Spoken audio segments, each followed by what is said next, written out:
hostilities commenced in Europe in 1939, it was realized that the American people had no intention of entering the war.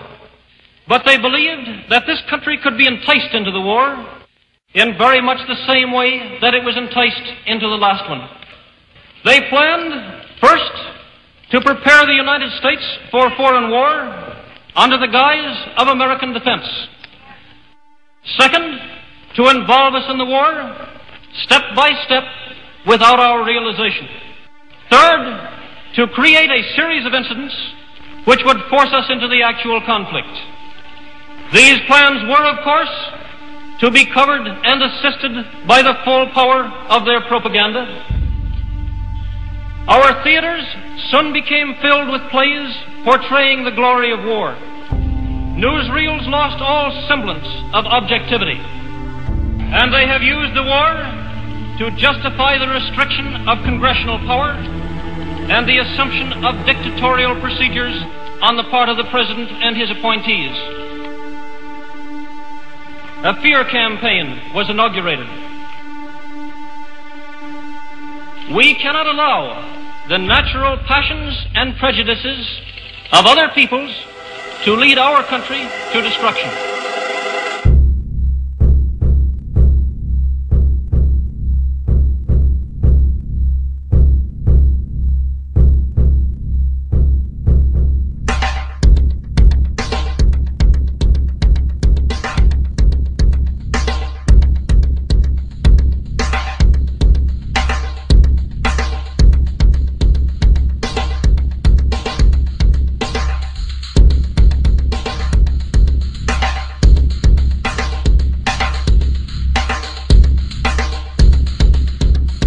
1775, the American Revolutionary War began as the American colonies sought to detach from England and its oppressive monarchy. Though many reasons are cited for the revolution, one in particular sticks out as the prime cause: that King George III of England outlawed the interest-free, independent currency the colonies were producing and using for themselves, in turn forcing them to borrow money from the Central Bank of England at interest, immediately putting the colonies into debt. And, as Benjamin Franklin later wrote, the refusal of King George III to allow the colonies to operate an honest money system which freed the ordinary man from the clutches of the money manipulators was probably the prime cause of the Revolution. In 1783, America won its independence from England. However, its battle against the central bank concept and the corrupt, greed-filled men associated with it had just begun. So what is a central bank? A central bank is an institution that produces the currency of an entire nation. Based on historical precedent, two specific powers are inherent in central banking practice: the control of interest rates and the control of the money supply, or inflation. The central bank does not simply supply a government's economy with money, it loans it to them at interest. Then, through the use of increasing and decreasing the supply of money, the central bank regulates the value of the currency being issued. It is critical to understand that the entire structure of this system can only produce one thing in the long run: debt. It doesn't take a lot of ingenuity to figure this scam out. For every single dollar produced by the central bank is loaned at interest. That means every single dollar produced is actually the dollar plus a certain percent of debt based on that dollar. And since the central bank has the monopoly over the production of the currency for the entire country, and they loan each dollar out with immediate debt attached to it, where does the money to pay for the debt come from? It can only come from the central bank again, which means the central bank has to perpetually increase its money supply to temporarily cover the outstanding debt created, which in turn, since that new money is loaned out at interest as well, creates even more debt. The end result of this system without fail is slavery, for it is impossible for the government and thus the public to ever come out of the self-generating debt. The founding fathers of this country were well aware of this.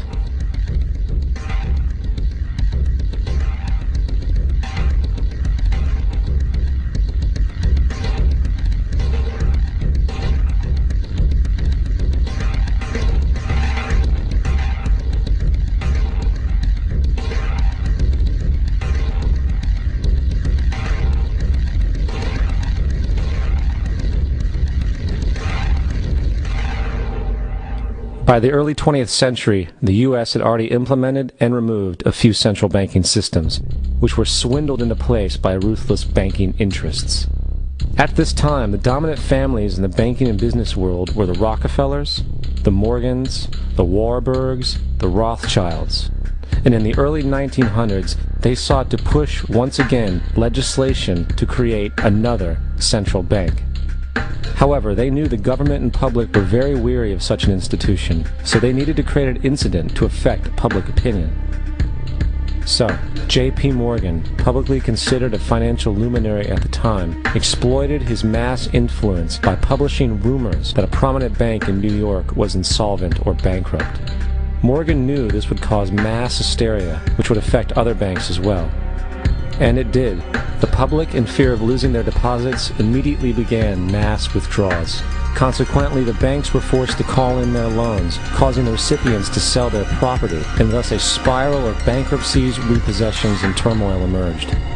Putting the pieces together a few years later, Frederick Allen of Life magazine wrote, "The Morgan interests took advantage to precipitate the panic, guiding it shrewdly as it progressed."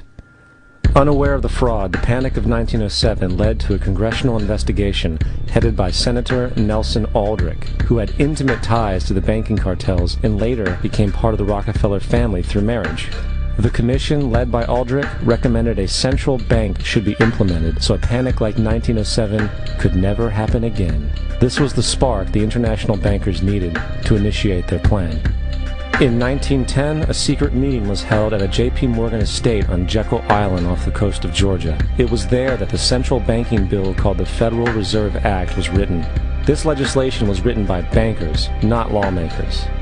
This meeting was so secretive, so concealed from government and public knowledge that the 10 or so figures who attended disguised their names when en route to the island. After this bill was constructed, it was then handed over to their political frontman, Senator Nelson Aldrich, to push through Congress.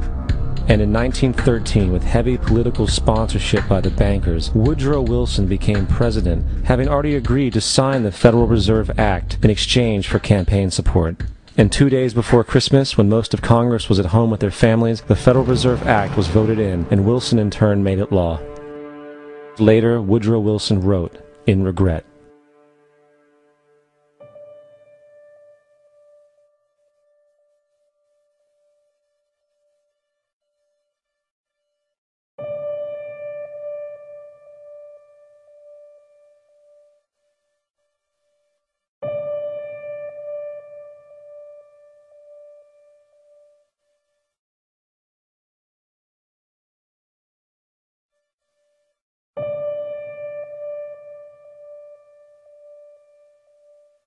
Congressman Louis McFadden also expressed the truth after the passage of the bill.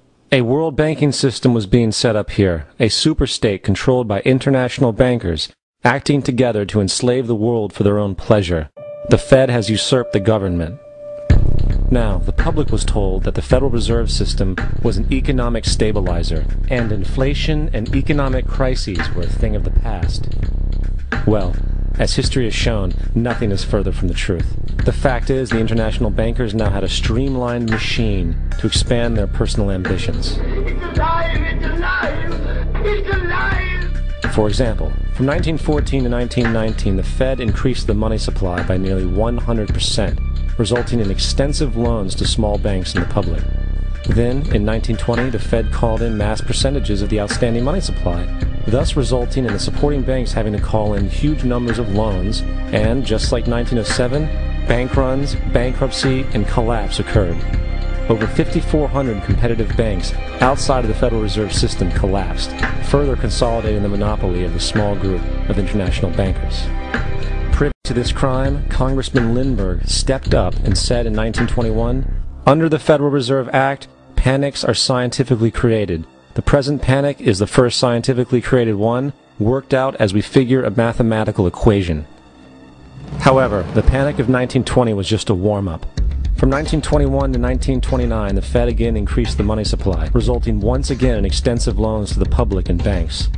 There was also a fairly new type of loan called a margin loan in the stock market. Very simply, the margin loan allowed an investor to put down only 10% of a stock's price, with the other 90% being loaned through the broker. In other words, a person could own $1,000 worth of stock with only $100 down. This method was very popular in the roaring 1920s, as everyone seemed to be making money in the market. However, there was a catch to this loan. It could be called in at any time and had to be paid within 24 hours. This is termed a margin call, and the typical result of a margin call is the selling of the stock purchased with the loan. So, a few months before October in 1929, J.D. Rockefeller, Bernard Baruch, and other insiders quietly exited the market, and on October 24, 1929, the New York financiers who furnished the margin loans started calling them in masse. This sparked an instantaneous, massive sell-off in the market, for everyone had to cover the margin loans. It then triggered mass bank runs for the same reason, in turn collapsing over 16,000 banks, enabling the conspiring international bankers to not only buy up rival banks at a discount, but to also buy up whole corporations at pennies on the dollar. It was the greatest robbery in American history. But that didn't stop there. Rather than expanding the money supply in order to recover from this economic collapse, the Fed actually contracted it, fueling one of the largest depressions in history. Once again outraged, Congressman Louis McFadden, a longtime opponent of the banking cartels, began bringing impeachment proceedings against the Federal Reserve Board, saying of the crash and depression, it was a carefully contrived occurrence. International bankers sought to bring about a condition of despair so that they might emerge the rulers of us all. Not surprisingly, and after 2 previous assassination attempts, McFadden was poisoned at a banquet before he could push for the impeachment. Now, having reduced the society to squalor, the Federal Reserve bankers decided that the gold standard should be removed. In order to do this, they needed to acquire the remaining gold in the system. So, under the pretense of helping to end the Depression, came the 1933 gold seizure. Under the threat of imprisonment for 10 years, everyone in America was required to turn in all gold bullion to the Treasury, essentially robbing the public of what little wealth they had left. And at the end of 1933, the gold standard was abolished. If you look at a dollar bill from before 1933, it says it is redeemable in gold. You look at a dollar bill today, it says it is legal tender, which means it is backed by absolutely nothing. It is worthless paper. The only thing that gives our money value is how much of it is in circulation. Therefore, the power to regulate the money supply is also the power to regulate its value, which is also the power to bring entire economies and societies to its knees.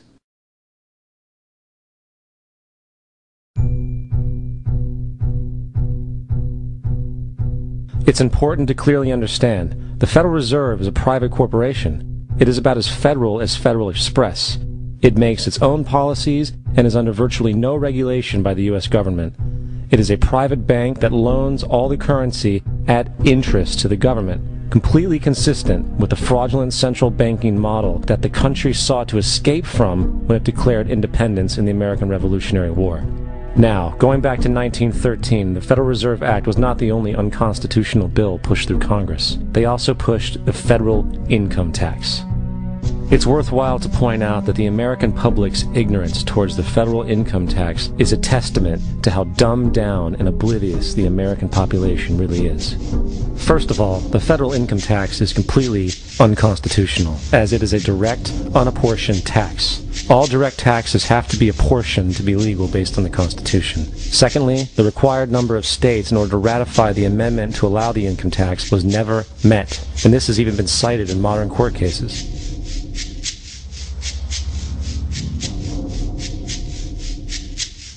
Third, at the present day, roughly 25% of the average worker's income is taken via this tax.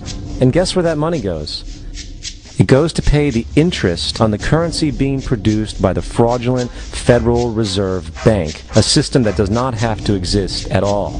The money you make working almost 3 months out of the year goes almost literally into the pockets of the international bankers who own the private Federal Reserve Bank. And fourth, even with the fraudulent government claim as to the legality of the income tax, there is literally no statute, no law in existence that requires you to pay this tax, period. I really expected that, of course, there's a law that you can point to in the law book, the code, that requires you to file a tax return. Of course there is. I was at that point where I couldn't find the statute that clearly made a person liable. at least not me and most people I know.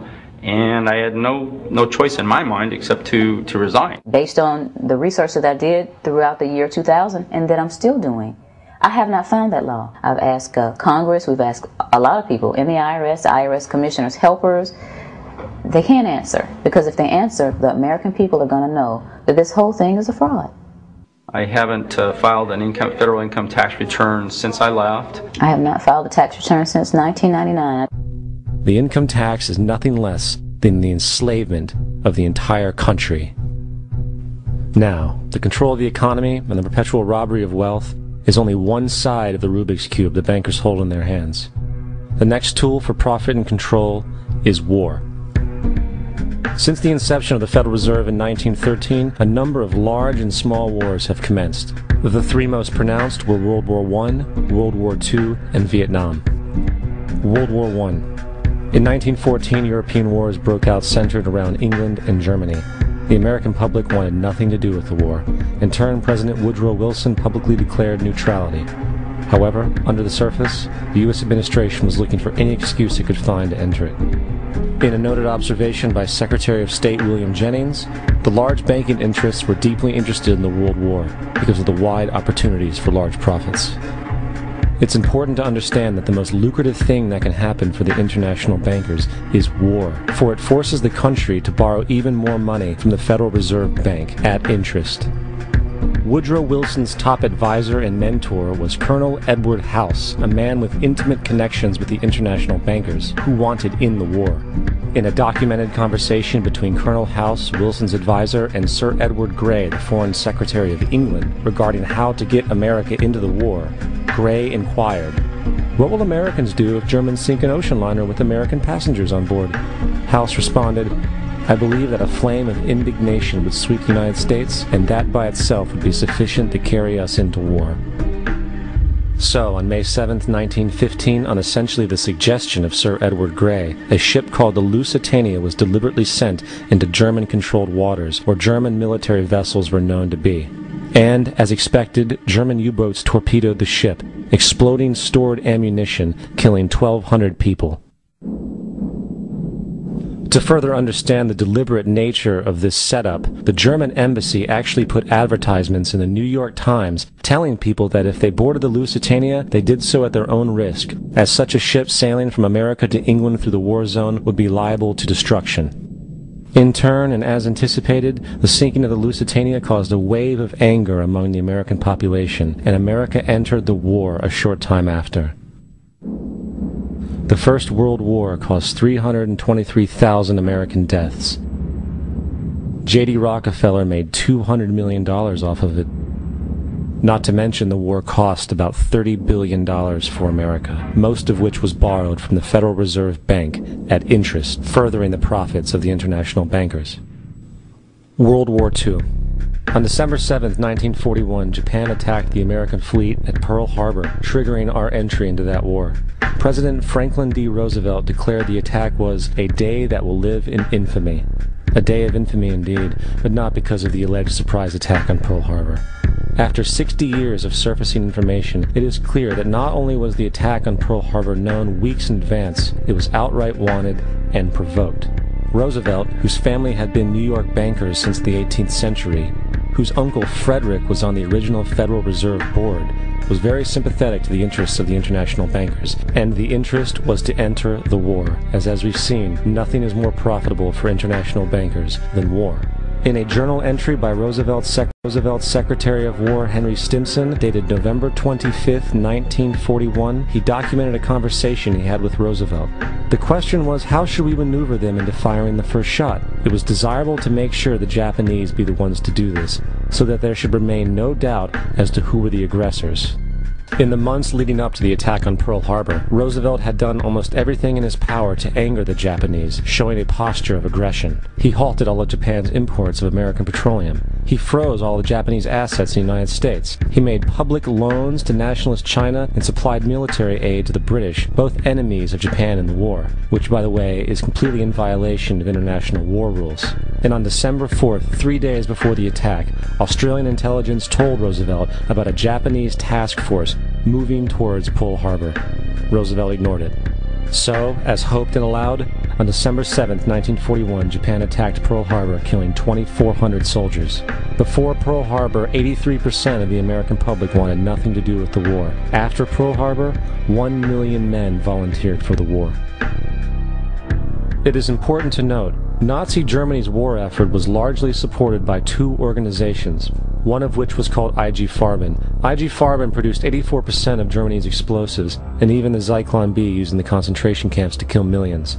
One of the unspoken partners of IG Farben was J.D. Rockefeller's Standard Oil Company in America. In fact, the German Air Force could not operate without a special additive patented by Rockefeller's Standard Oil. The drastic bombing of London by Nazi Germany, for example, was made possible by a $20 million sale of fuel to IG Farben by the Rockefeller Standard Oil Company. This is just one small point on the topic of how American business funded both sides of World War II. One other treasonous organization worth mentioning is the Union Banking Corporation of New York City. Not only did it finance numerous aspects of Hitler's rise to power, along with actual materials during the war, it was also a Nazi money laundering bank, which was eventually exposed for having millions of dollars of Nazi money in its vaults. The Union Banking Corporation of New York was eventually seized for violations of the Trading with the Enemy Act. Guess who the director and vice president of the Union Bank was? Prescott Bush, our current president's grandfather, and of course our former president's father. Keep that in mind when considering the moral and political dispositions of the Bush family. Vietnam.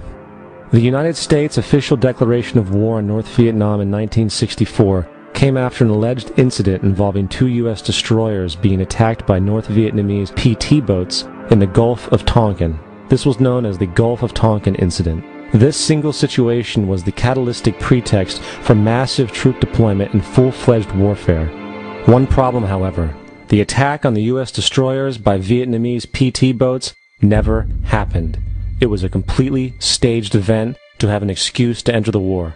Former Secretary of Defense Robert McNamara stated years later that the Gulf of Tonkin incident was a mistake, while many other insiders and officers have come forward, relaying that it was a contrived farce, a complete lie.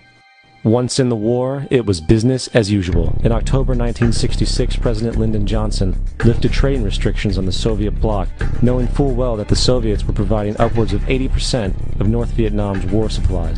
Consequently, Rockefeller interests financed factories in the Soviet Union, which the Soviets used to manufacture military equipment and send it to North Vietnam. However, the funding of both sides of this conflict was only one side of the coin. In 1985, Vietnam's rules of engagement were declassified. This detailed what American troops were and were not allowed to do in the war. It included absurdities like North Vietnamese anti-aircraft missile systems could not be bombed until they were known to be fully operational. No enemy could be pursued once they crossed the border of Laos or Cambodia. And most revealing of all, the most critical strategic targets were not allowed to be attacked unless initiated by high military officials. Apart from these imposed ludicrous limitations, North Vietnam was informed of these restrictions and therefore could base entire strategies around the limitations of the American forces. This is why the war went on so long. And the bottom line is this: the Vietnam War was never meant to be won, just sustained. This war for profit resulted in 58,000 American deaths and 3 million dead Vietnamese. So, where are we now? September 11th was the jumpstart for what is now an accelerated agenda by the ruthless elite. It was a staged war pretext no different than the sinking of the Lusitania, the provoking of Pearl Harbor, and the Gulf of Tonkin lie. In fact, if 9/11 wasn't a planned war pretext, it would be an exception to the rule. It has been used to launch two unprovoked illegal wars, one against Iraq and one against Afghanistan. However, 9/11 was a pretext for another war as well, the war against you.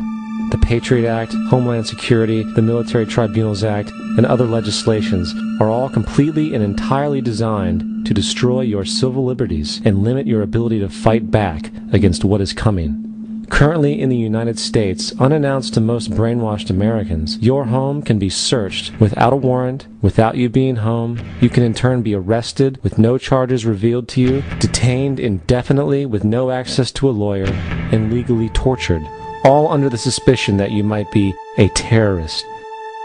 If you need a painted picture of what is happening in this country, let's recognize how history repeats itself. In February 1933, Hitler staged a false flag attack, burning down his own German parliament building, the Reichstag, and blamed it on communist terrorists.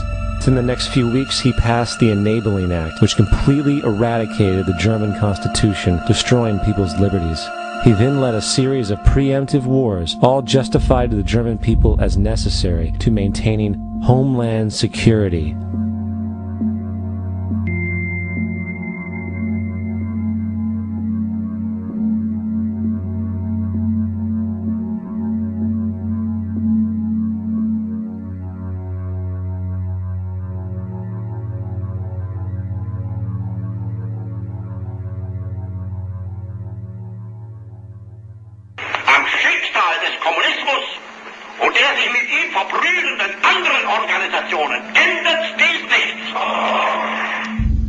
Our enemy is a radical network of terrorists and every government that supports them. It's time to wake up. The people in power go out of their way to make sure that you are perpetually misled and manipulated.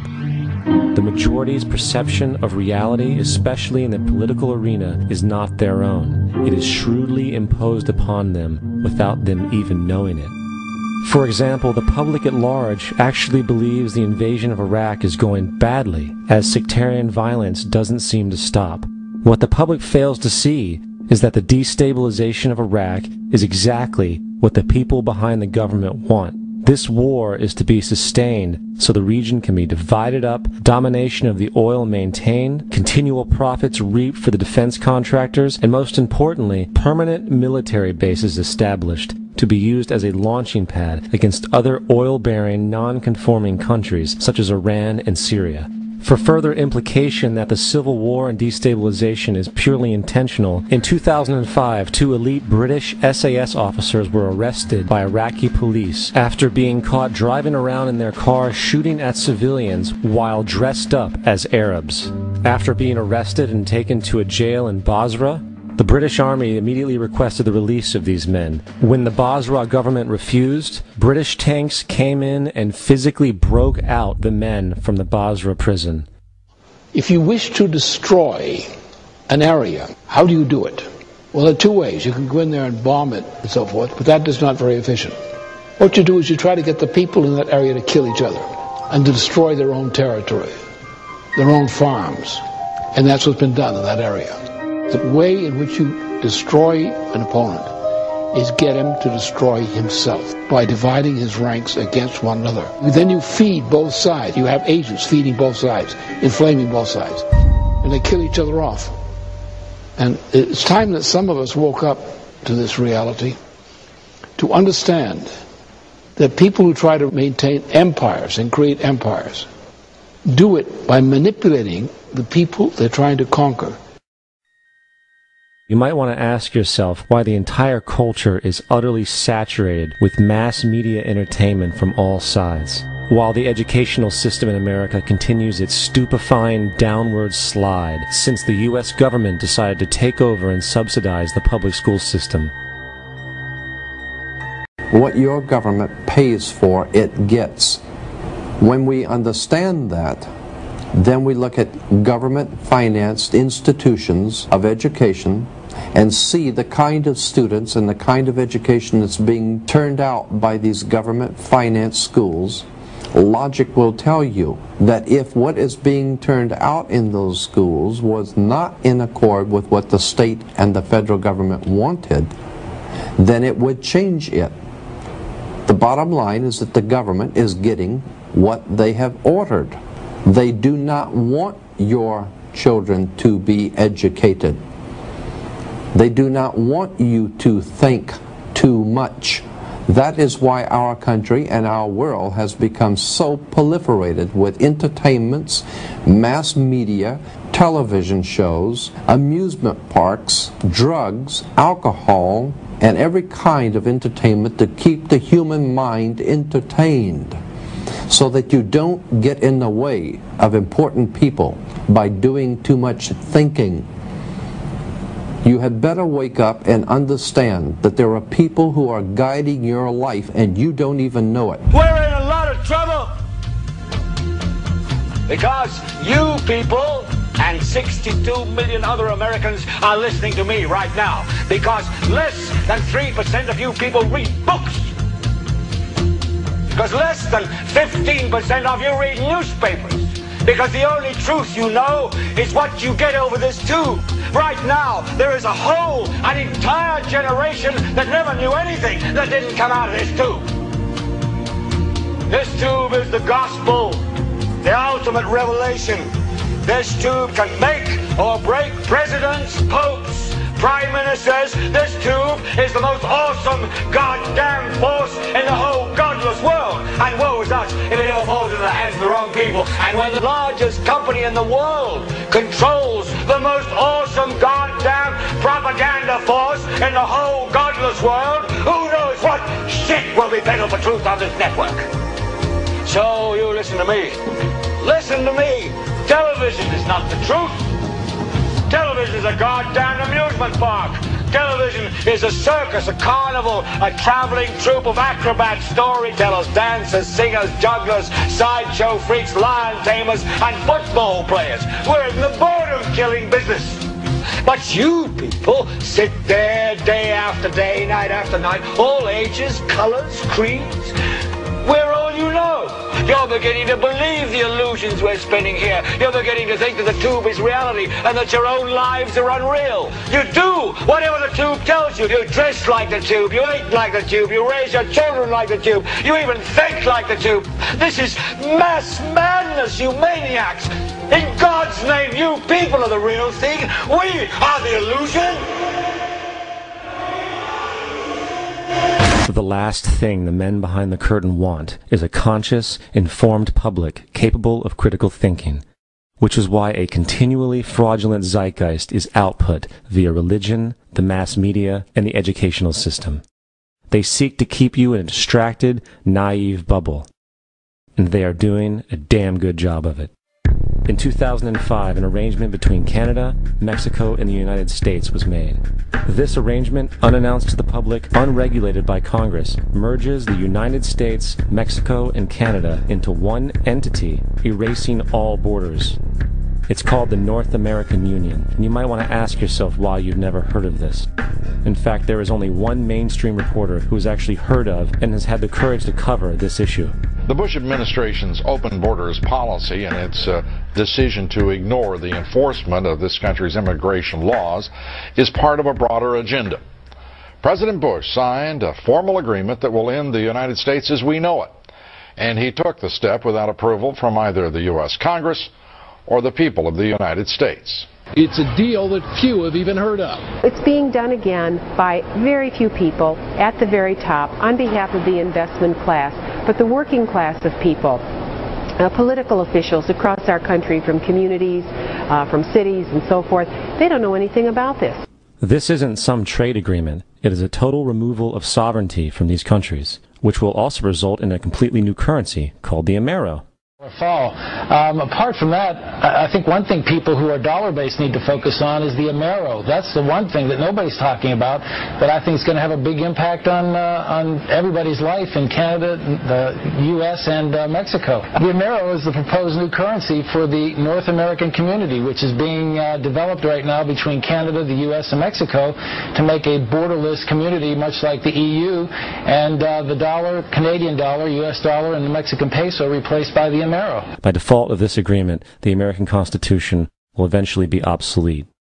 You would think that a situation like this would be on the cover of every major newspaper. That is until you realize that the people who are behind this movement are the same people behind the mainstream media, and you are not told what you're not supposed to know. The North American Union is the same concept as the European Union, the African Union, and the soon-to-be Asian Union, and the same people are behind all of them. And, when the time is right, the North American Union, the European Union, the African Union, and the Asian Union will be merged together, forming the final stages of a plan these men have been working on for over 60 years. A one-world government.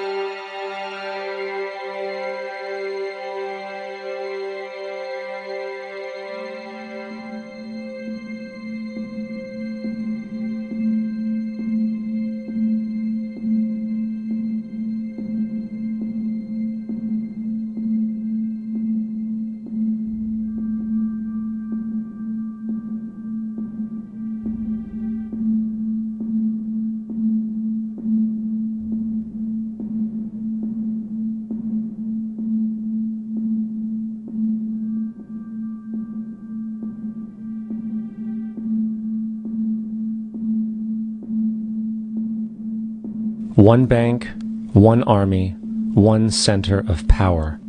And if we have learned anything from history, it is that power corrupts, and absolute power corrupts absolutely.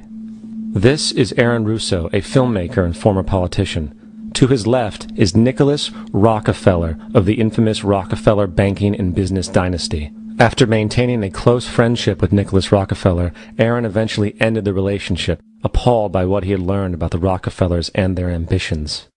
I got a call one day from an attorney woman I knew, and she said, would you like to meet one of the Rockefellers? I said, sure, I'd love to. And we became friends, and he began to divulge a lot of things to me. So he said to me one night, he said that there's going to be an event there, and out of that event, you're going to see we're going to go into Afghanistan, so we can run pipelines from the Caspian Sea. We're going to go into Iraq to take the oil and establish a base in the Middle East, and we're going to go into Venezuela and try and get rid of Chavez. And the first two they've accomplished. Chavez they didn't accomplish. And he said you're going to see guys going into caves looking for looking for people that they're never going to find. You know, he was laughing about the fact that you have this war on terror. There's no real enemy. He's talking about how by having this war on terror, you can never win it because it's an eternal war.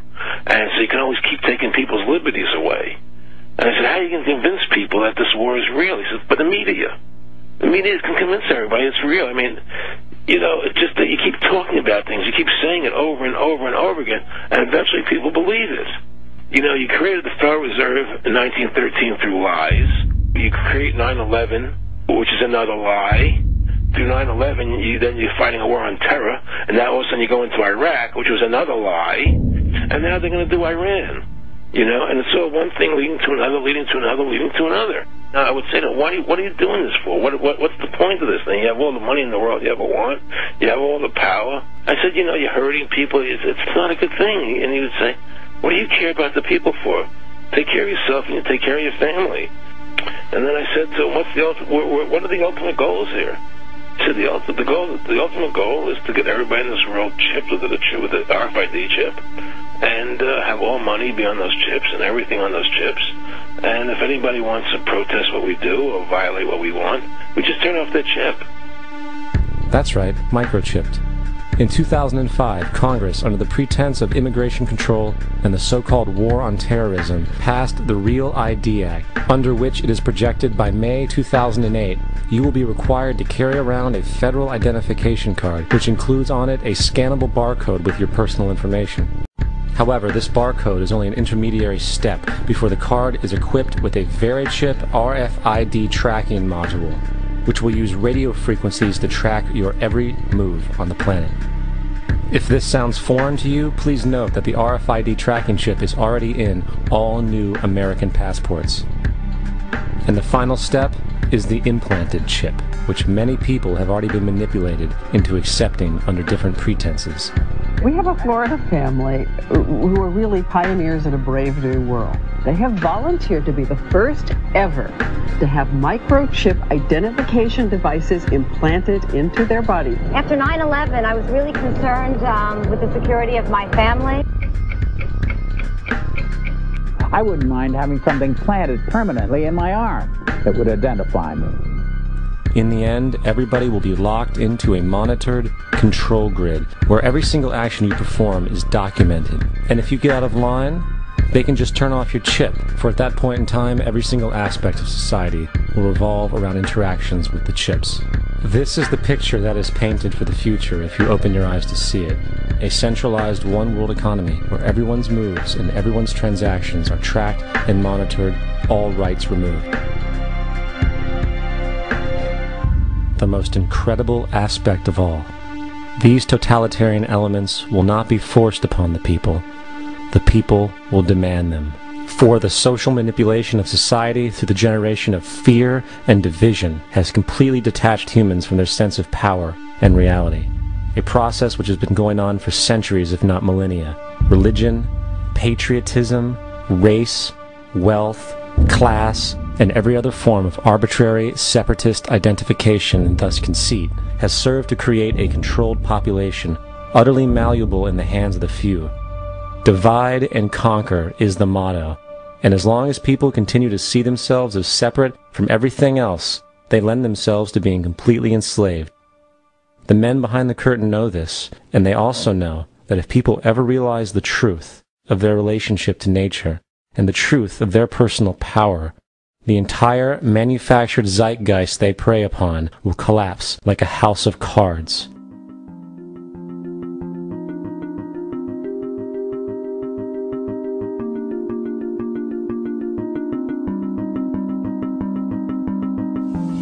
The whole system that we live in drills into us that we're powerless, that we're weak, that our society is evil, that it's crime-ridden, etc., and so forth.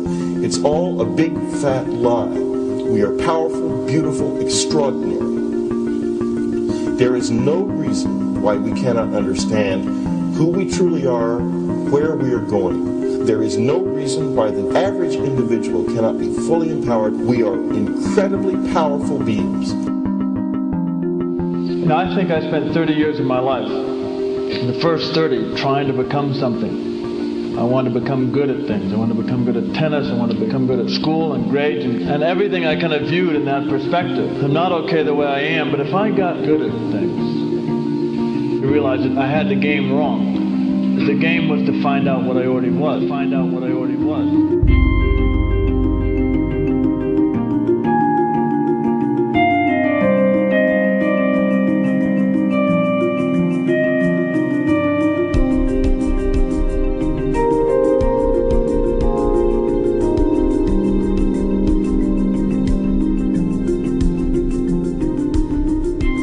Now, in our culture, we've been trained for individual differences to stand out. So you look at each person, immediately it is brighter, dumber, older, younger, richer, poorer, and we make all these dimensional distinctions, put them in categories and treat them that way. And we get so that we only see others as separate from ourselves in the ways in which they're separate. And one of the dramatic characteristics of experience is being with another person and suddenly seeing the ways in which they are like you, not different from you, and experiencing the fact that which is essence in you and which is essence in me is indeed one. The understanding that there is no other. It is all one. And I wasn't born Richard Albert, I was just born as a human being, and then I learned this whole business of who I am and whether I'm good or bad or achieving or not. All that's learned along the way.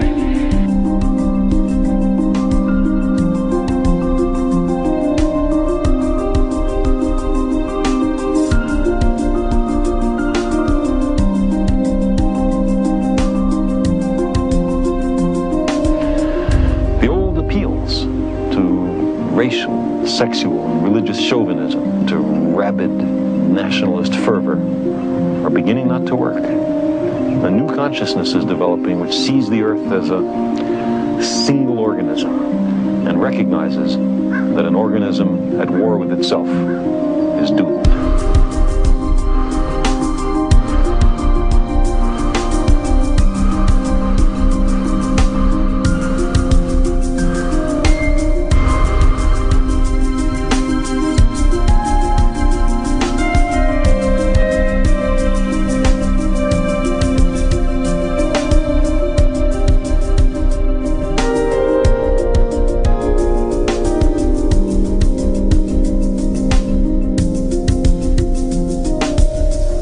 Bill Hicks used to finish his shows with this. Life's like a ride in an amusement park. And when you go on it, you think it's real, because that's how powerful our minds are. And the ride goes up and down and round and round. It has thrills and chills, and it's very brightly colored. And it's very loud, and it's fun for a while. Some have been on the ride for a long time, and they begin to question, is this real, or is this just a ride? And other people have remembered, and they come back to us and they say, hey, don't worry. Don't be afraid ever, because this is just a ride. And we kill those people. Shut him up, I've got a lot invested in this ride. Shut him up! Look at my furrows of worry. Look at my big bank account. My family, this has to be real.